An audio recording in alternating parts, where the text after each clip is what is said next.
नमस्कार पशुपालक भाइयों, हमारे YouTube चैनल में आपका बहुत बहुत स्वागत है। आज की वीडियो में हम चर्चा करेंगे कि कृत्रिम गर्भाधान क्यों आवश्यक है, कृत्रिम गर्भाधान करने का उचित समय क्या है और क्या क्या लाभ है कृत्रिम गर्भाधान के। इन सारी बातों की चर्चा करेंगे, तो वीडियो के अंत तक जरूर बने रहें। कृत्रिम गर्भाधान यानी कि आर्टिफिशियल इंसेमिनेशन यानी कि कृत्रिम वीर्यसेचन। कृत्रिम गर्भाधान प्रणाली में उच्च कोटि के नर पशु के वीर्य को एकत्रित करके प्रयोगशाला में पूर्ण रूप से जांच व फर्क के बाद तरल नाइट्रोजन में हिमकृत रूप में संरक्षित किया जाता है।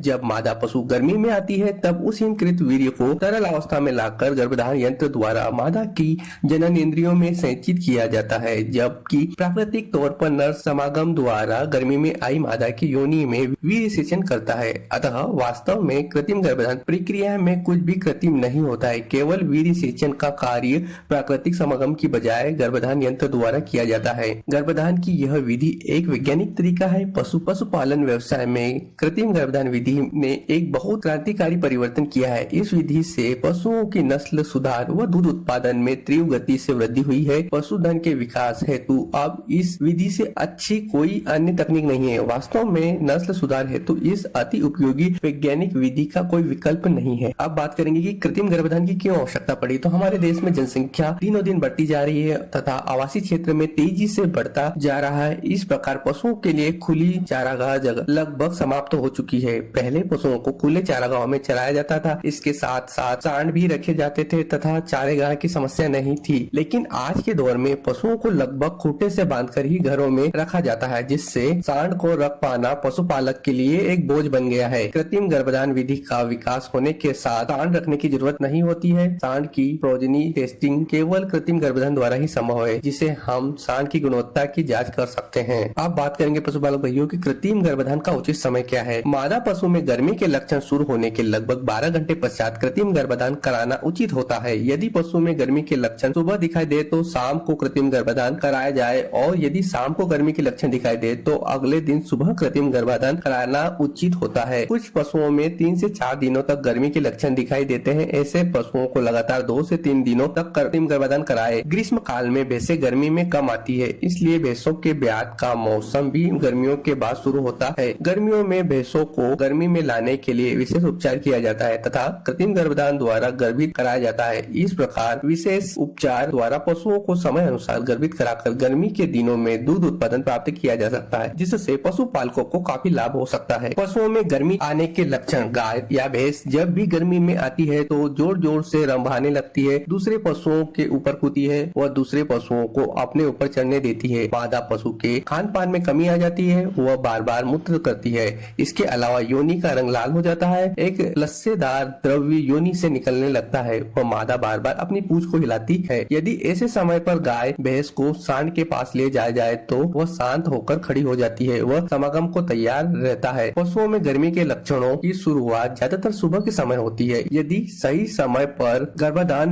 न करा जाए तो पहले ब्यात तक उसकी आयु ज्यादा होगी। इस तरह यदि गर्मी के लक्षण समय पर न देखे जाए तो एक ब्यात से दूसरे ब्यात के बीच अंतर बढ़ जाता है। वह इस प्रकार पशुपालक को बहुत आर्थिक नुकसान होता है। कुछ भैंसों में गूंगा, आमा, शांत गर्मी होती है। ऐसे पशुओं में गर्मी के लक्षण स्पष्ट नहीं होते हैं। इन पशुओं को प्रातःकाल और देर शाम को जरूर देखें। ऐसे पशु जब बैठते हैं तो योनि से लस्सेदार गाढ़ा तरल पदार्थ चिपचिपा हुआ मिलता है या निकलता हुआ दिखाई देता है। अब बात करेंगे पशुपालक भाइयों कृत्रिम गर्भधान की क्या क्या लाभ है। इस विधि द्वारा उच्च गुणवत्ता वाले सांड से अधिक मादा पशुओं को गर्भित किया जा सकता है, जो कि नस्ल सुधार एवं दूध उत्पादन में बढ़ोतरी का बहुत अच्छा साधन है। उच्च गुणवत्ता वाले सांडों के वीर्य को एकत्रित करके हिमकृत रूप से दूर दराज के इलाकों में भी भेजा जा सकता है। यहाँ तक कि हिमकृत वीर्य दूसरे देशों से भी मंगाया या भेजा जा सकता है, जिससे मनचाहे सांड की संतान विश्व के किसी भी देश में पैदा की जा सकती है। उच्च गुणवत्ता के सांड हर स्थान पर उपलब्ध नहीं होते हैं, इसलिए उनका हिमकृत वीर्य किसी भी स्थान पर उपलब्ध कराया जा सकता है। सांड के वीर्य को एकत्रित करके उसे प्रयोगशाला में विभिन्न बीमारियों व गुणवत्ता के लिए जांचा जाता है। इस प्रकार प्राकृतिक समागम द्वारा फैलने वाली बीमारियों से मादा को बचाया जा सकता है। पशुओं को सांड के पालने व रखरखाव का खर्च वहन नहीं करना पड़ता। इसके अलावा हर 3-4 साल के बाद सांड को बदलकर वंशानुगत बीमारियों को रोका जा सकता है व इन ब्रीडिंग का खतरा नहीं होता है। नजदीकी रिश्ते के हिमकृत वीर्य की उपलब्धता के कारण अलग अलग सांडों के वीर्य द्वारा गर्भित कराया जा सकता है। खुखार सांड मादा पशु को चोट पहुंचा सकते हैं, लेकिन कृत्रिम गर्भधान कराने से इस प्रकार कोई खतरा नहीं होता है। गाँव में अक्सर सांडों की संख्या सीमित होती है। यदि एक गाँव में एक ही दिन में 50 से 60 मादा पशु गर्भित में आ जाए तो उन सभी को प्राकृतिक समागम द्वारा गर्भित नहीं कराया जा सकता है। यदि मादा पशु का गर्मी में आने का चक्र छूट जाए तो पशुपालक को आर्थिक नुकसान उठाना पड़ता है, जबकि कृत्रिम गर्भाधान द्वारा सभी पशु को गर्भित कराया जा सकता है। भारी व बड़े आकार के सांड बच्चियों को प्राकृतिक समागम के समय चोट पहुंचा सकते हैं, लेकिन कृत्रिम गर्भाधान विधि में ऐसा कोई खतरा नहीं होता है। बहुत अच्छी नस्ल के सांड को यदि चोट लग जाए या किसी कारण से समागम करने में असमर्थ हो जाए तो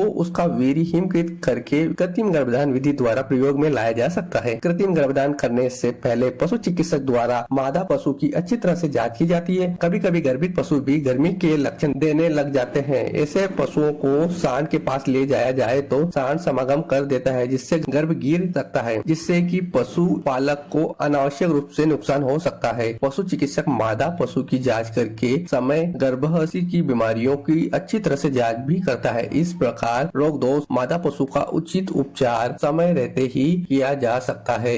कृत्रिम गर्भाधान का रिकॉर्ड रखना बहुत आसान होता है, अतः पशु का पूरा वंशानुगत रिकॉर्ड रखा जा सकता है।